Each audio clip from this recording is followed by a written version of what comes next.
ചെയ്യാൻ പാടില്ലാത്ത കാര്യങ്ങൾ ആര് ചെയ്യുന്നുണ്ടെങ്കിലും അവരെല്ലാം കൃത്യമായി ശിക്ഷിക്കപ്പെടണം എന്നുള്ള പക്ഷത്ത് തന്നെയാണ് ഞാൻ നിൽക്കുന്നത്. ഞാനിവിടെ എത്തിയിട്ട് ഏകദേശം 10 ദിവസം ആകുന്നു. ഞാനിവിടെ വന്ന ശേഷം ഇവിടെ നമ്മൾ പ്രചരണത്തിനിറങ്ങുമ്പം മണ്ഡലം പ്രസിഡന്റുമാർ, കമ്മിറ്റിക്കാർ, അങ്ങനെ ഭാഗം തിരിച്ച് ഓരോ സ്ഥലങ്ങളിൽ അതാത് പ്രദേശങ്ങളിലെ ആളുകൾ വരാറുണ്ട്. ഞാൻ പലരെയും പരിചയപ്പെട്ട് വരുന്നതേ ഉള്ളൂ. അത്തരത്തിൽ ഇദ്ദേഹവും ഞാനിപ്പോൾ ചിത്രങ്ങൾ കണ്ടപ്പം നമ്മുടെ കൂടെ പ്രചരണാർത്ഥം ഇവിടുത്തെ ഒരു പ്രവർത്തകൻ എന്നുള്ള നിലയിൽ പല സന്ദർഭങ്ങളിൽ വന്നിട്ടുണ്ട്. അല്ലാതെ എനിക്ക് അങ്ങനെ വ്യക്തിപരമായി ഇവിടെ വന്ന ശേഷം ഒരാളെയും അങ്ങനെ കാര്യമായി പരിചയപ്പെട്ട് നിൽക്കാനുള്ള അവസരങ്ങളിലേക്ക് എത്തിയിട്ടില്ല.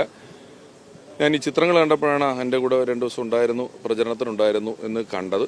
വളരെ ഖേദകരമായ വാർത്തയാണ് കേട്ടിട്ടുള്ളത്. ചൂഷണം ചെയ്ത പെൺകുട്ടിക്ക് കൃത്യമായും നീതി ലഭിക്കുക തന്നെ ചെയ്യണം. അതിനുവേണ്ടിയുള്ള നിയമ നടപടികൾ പോലീസും സിസ്റ്റംസും അതിനുവേണ്ട കാര്യങ്ങൾ ചെയ്യണം. എന്താണോ നടപ്പിലാക്കേണ്ടത് ആ നീതി കൃത്യമായി നടപ്പിലാക്കുകയും ചെയ്യണം എന്നുള്ളത് തന്നെയാണ് എൻ്റെ പക്ഷം.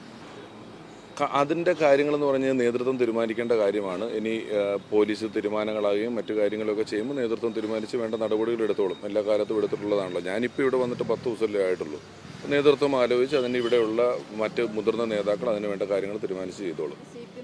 എന്നെ സംബന്ധിച്ച് തോന്നുന്നത് കഴിഞ്ഞ 5 വർഷത്തെ ഭരണത്തിൻ്റെ ഒരു വിലയിരുത്തലും അടുത്ത 5 വർഷത്തേക്കുള്ള ഭരണത്തിൻ്റെ ഒരു തിരഞ്ഞെടുക്കലുമാണ് തിരഞ്ഞെടുപ്പ് എന്ന് പറയുന്നത്. അപ്പോൾ ഒരു വാർഡ് മെമ്പറുമായി ബന്ധപ്പെട്ടുണ്ടാകുന്ന ഒരു അലിഗേഷൻ അത്ര കണ്ട് ജനങ്ങൾ തിരഞ്ഞെടുപ്പിൻ്റെ വോട്ട് ചെയ്യുന്ന ഒരു സാഹചര്യത്തിൽ ചിന്തിക്കില്ലെന്നാണ് ഞാൻ വിശ്വസിക്കുന്നത്.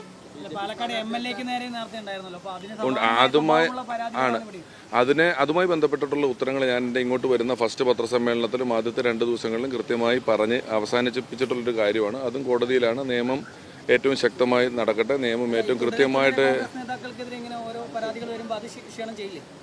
അല്ല, അതാ ഞാൻ പറഞ്ഞത്. അത് പരാതി വരുന്നതൊക്കെ അവർ വ്യക്തിപരമായി അനുഭവിക്കേണ്ട കാര്യങ്ങളാണ്. അതിന് ഏറ്റവും കൃത്യമായ നീതി, ചൂഷണം ചെയ്യപ്പെട്ട പെൺകുട്ടിക്ക് കൃത്യമായ നീതി ലഭിക്കണം. അവരുടെ ഭാഗത്ത് തന്നെയാണ് ഞാൻ നിൽക്കുന്നത്, അവരോടൊപ്പം തന്നെയാണ് ഞാൻ നിൽക്കുന്നത്. അവർക്ക് നീതി ലഭിക്കുക എന്നുള്ളതാണ് ചെയ്യേണ്ടത്. അതിന് ഇവിടുത്തെ നിയമ സംവിധാനങ്ങളും കോടതിയും പോലീസും എല്ലാം വേണ്ട നടപടികൾ കൈക്കൊള്ളണം. ഈ ഷാഫി പറമ്പിൽ ആശാനാണെന്നൊക്കെ പറഞ്ഞ് ഭീഷണിപ്പെടുത്തിയാണ് ആ പെൺകുട്ടി പറയുന്നത്. അപ്പോൾ അതൊക്കെ വളരെ ഗൗരവമുള്ള കാര്യമല്ലേ?